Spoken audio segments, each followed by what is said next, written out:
sular ağarır, bel bükülür üzgün.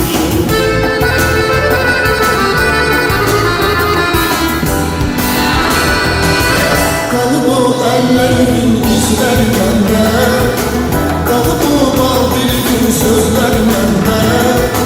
Senin hiç yanına düşmeyin bu mehabbet indi, kalıb o ormanın gözler bende. Senin hiç yanına düşmeyin bu mehabbet indi, kalıb o ormanın gözler bende.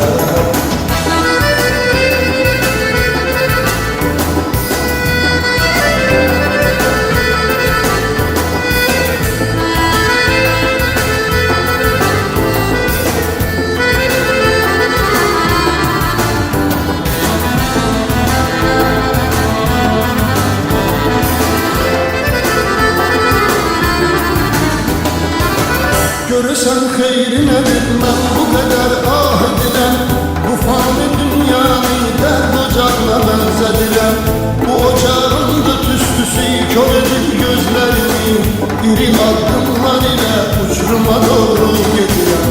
Öyle bir haldayam ki düşünürem çetin düzelim, yok hiç kimin günahı gözümü yıkılır özelim.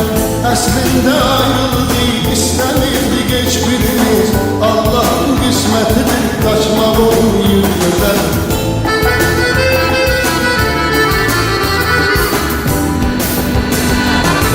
Kalıb o ellerimin izleri bende, kalıb o Babil'in sözleri bende.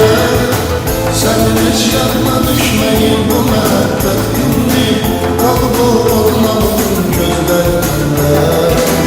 Senin hiç yanına düşmeyin bu mehabbet indi, kalıb o ormanın gözleri bende.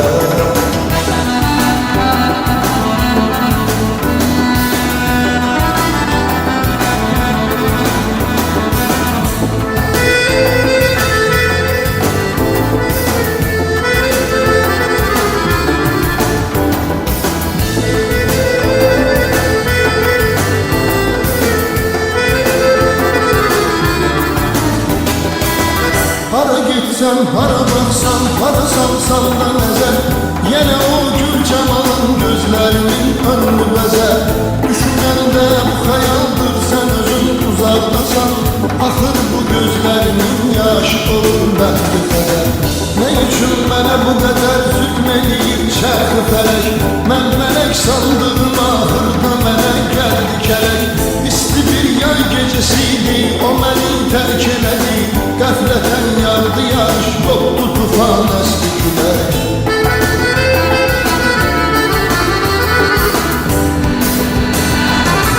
Kalıb o ellerimin izleri bende, kalıb o Babil'in sözleri bende.